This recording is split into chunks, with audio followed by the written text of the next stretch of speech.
Hello, I'm John Vecchio, Campus Director and CEO here at Arlington Career Institute. Thank you for agreeing to be a PAC member.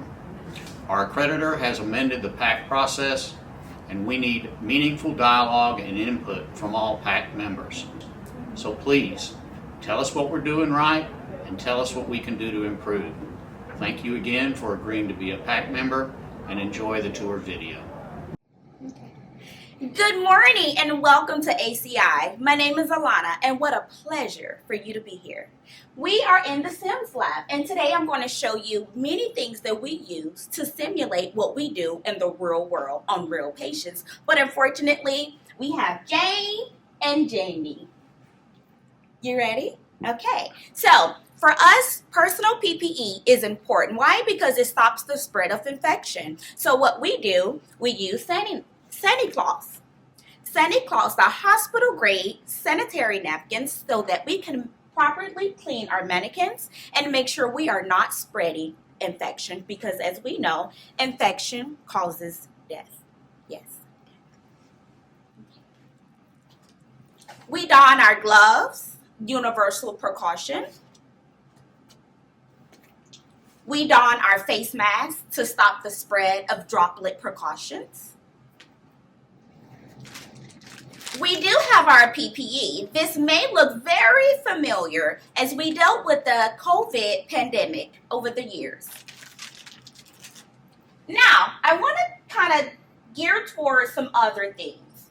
First and foremost, I want to talk to you about sterile gloves. We use sterile gloves for inserting Foley catheters, doing tracheotomy care, and things that require very strict sterile sterilization while we are, as nurses, performing the duties. I also want to talk to you about IVs. So let's kind of gear over to this way. IVs is for intravenous use. We use these solutions to give patients medications or internal feedings. Such as TPN. We use this so that the medication can be administered intravenously straight into the circulatory system so that it can get to the destination in your body faster and a much efficient rate. Okay. We do start IVs here on site as we have IV starter kits. We use variation of different size gauze such as 18 gauge, 22 gauge, and it really just depends on the patient and whom we are working with. We also have IV extension kits. As you guys know, after inserting an IV, the IV's ports can be very short, which means we need an extension so that we can properly take care of the patient and administer all medications appropriately and according to the physician's order. I want to show you what an IV line looks like. The IV line is here. And as you know, once we insert the IV line, we connect the IV extension, right? Then we have the IV line.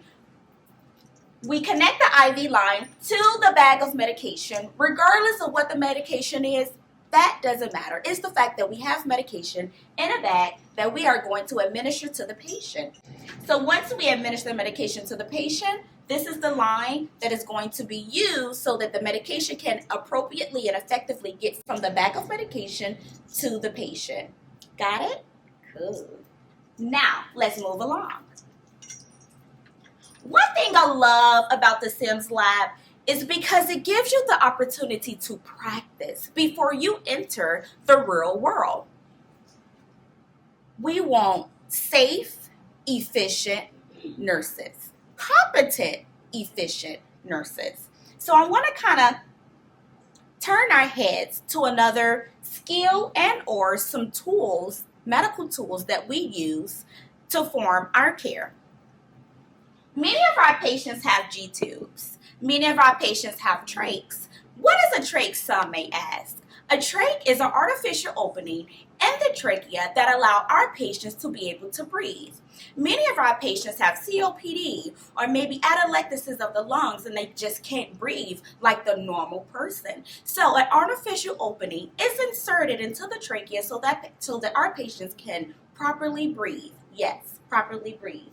So we have a trach.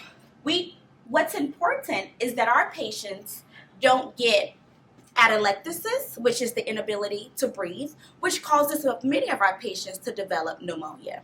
So we must suction. This is so important to a tracheotomy patient because, like me and you, we can inhale and exhale. Many of our patients cannot. So it leaves them very vulnerable. This is a suctioning catheter kit. We put this suctioning catheter kit directly into the patient's trachea, and we must suction. What's important about this is that it's sterile. Remember when I told you about those sterile gloves and how important it is to prevent the spread of infection? Let me show you. These are the gloves we use. We don't use Clean Technique. Clean Technique would be your regular gloves. You know, gloves that you may wear at home. No, we don't use that. We use sterile.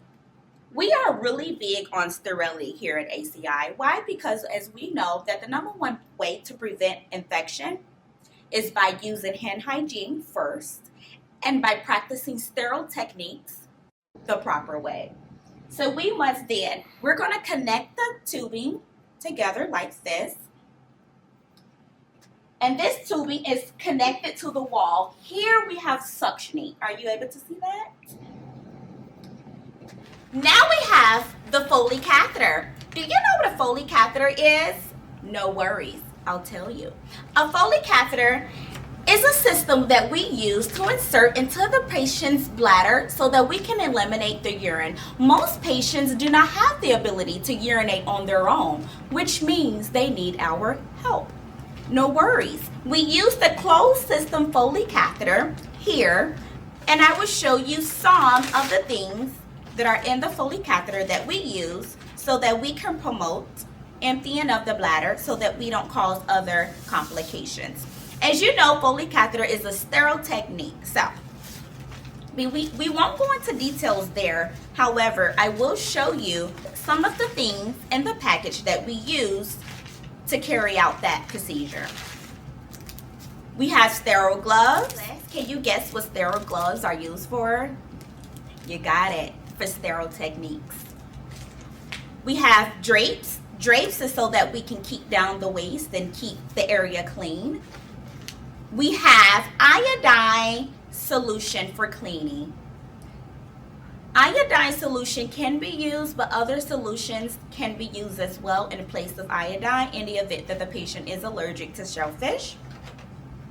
We have this syringe that is already pre-filled with normal saline. We use this so that we can blow the bulb up in the Foley catheter so that the Foley catheter will not fall out of the bladder, but yet be anchored in place. We have lubrication so that we can safely insert the Foley catheter into the bladder. And then we have, ta-da, the Foley catheter drainage system itself.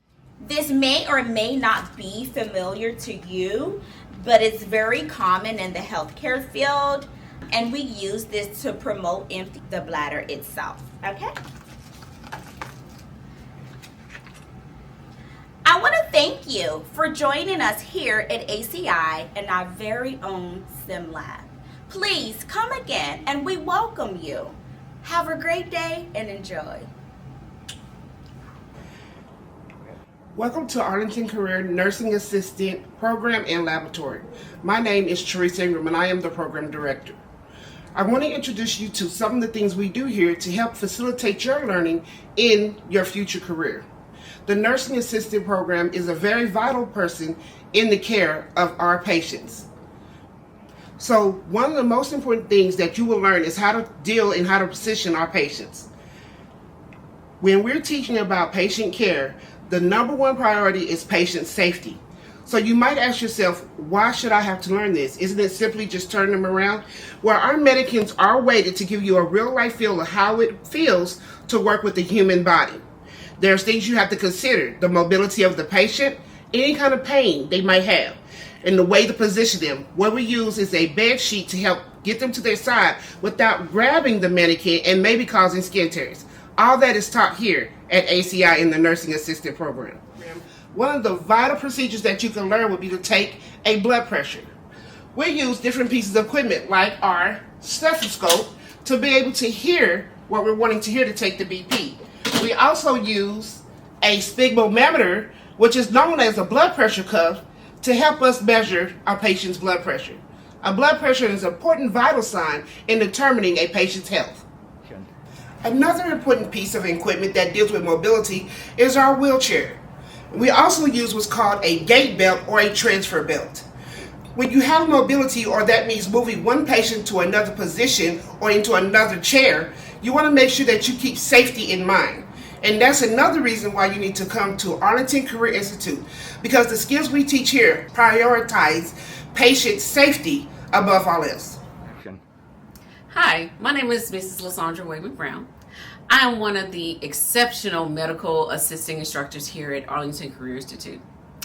Today, we will discuss the various real-life clinical skills and those items that we use to achieve those skills that we instill into our students. We teach our students how to document everything that they do and see by using the SOAP method, as well as read the doctor's orders. Before allowing our students to perform any skills, we always lecture and give them the evolving knowledge to promote understanding for that skill and answer any questions that they may have. Our first skill that we are covering today are vital signs. We instruct our students on how to take vital signs. We instruct our students on how to develop a listening ear for blood pressure, as well as how to read a sphygmomanometer, as you can see here. We teach our students how to measure a patient's height and weight using a weighted scale. We also show them how to measure a pulse rate using the radial or carotid artery. Our students have access to thermometers so that they can achieve accurate temperature. Our students also have access to pulse ox so that they can achieve the oxygen levels of our patients. Not only do we achieve, or we teach our students how to perform vital signs for our adult patients, but we also do them for our pediatric patients. They learn how to chart on pediatric growth charts, as you see here. And they also learn how to do urine bag collection for our pediatric patients. They learn how to measure our pediatric patients when it comes to chest circumference and head circumference, as well as take their weight for the physician. Another skill that we have is gynecology and obstetrics. So in our gynecological examinations, we teach our students how to properly position our patients for the exam, as well as the proper setup in assisting with the gynecological exam. Here at ACI, our students receive knowledge and the hands-on experience of performing an EKG or ECG on patients. They learn properly an electrode placement for the patients that have limbs, as well as those that are amputees. We also teach our students to build a great rapport with their patients so that they are comfortable in receiving the EKG or ECG. We teach centrifuging to help our students better prepare for sending specimens out to the different laboratories that are used for processing. Our up-to-date centrifuge machine is automated, and at the press of a button, it's easy for our students to use. It's very self-explanatory. Our students gain knowledge in learning how to effectively wrap and label instruments for autoclaving sterilization. They get to experience using our up-to-date automatic autoclave machine, where everything can be accessed with a touch of a button. Simple, and it's self-explanatory as well. We teach our students how to perform basic life support in recognizing cardiac arrest and performing CPR. Another skill set that we teach is glucose and hemoglobin. We teach our students how to use the HumiQ, which is a machine that is most often used in a lot of our facilities We teach them how to retrieve the sample that they need for testing. Here at ACI, our students gain many other skill sets. Ear lavage, how to read a drug book, and knowing the formulary, forms, and adverse reactions of drugs. We teach our students how to perform and chart an eye exam using the Snellen chart, the tumbling e-display, and preschool eye chart. Our students also learn how to administer and chart using the Ishara Color Deficiency Testing chart book. Our students learn how to administer venipunctures using their peers as well as other staff members. The students are taught how to read a laboratory request form as well as a laboratory test directory. They're taught how to achieve the correct specimen collection, ordering, and transport information. They're taught how to do suture removal as well as administer injections. We try our best to give our students access to different types of POL testing that could possibly be administered in the various office settings. Anything from mononucleosis testing to pregnancy testing to strep A testing to hemocoat testing all the way to urine analysis. Here at ACI, we always strive to achieve the highest skilled education possible for our students. And our goal is to prepare our students to become great medical assistants. At ACI, we have a computer lab that holds 50 computers for our administrative assistant students as well as students from other programs. The computer lab is accessible to them during business hours. We also provide our students with headphones should they need it. Okay, so I wanted to give everybody a peek into our new space that we're supposed to be moving into at the end of July of this year. This is one of our new classrooms, and you can see, they've been completely rebuilt out. We've got a nice window here, and we've got space for about 30 students in this particular classroom. Jamie, we could go into one of the medical labs, which I think are down This way. this way here. And this is going to be one of our NA labs. As you can see, the sinks will go over here. It's nice and spacious, room enough for 30 students, and again, set to finish at the end of July. So this is going to be another student area, and that's the computer lab. Some of this stuff. This is going to be our computer lab, and you can see it's got a raised floor here, and it's got some nice windows here. And there's also a student break area right outside the computer lab. So this will hold about 50 computers. This will be our new entrance here into our campus. You can see they're going to put a door in there. And then these are the administrative offices down this way here. So we've got offices here and all the way down the hall here. Again, we're excited and we hope to be in here by the 31st of July, and we want y'all to come see us.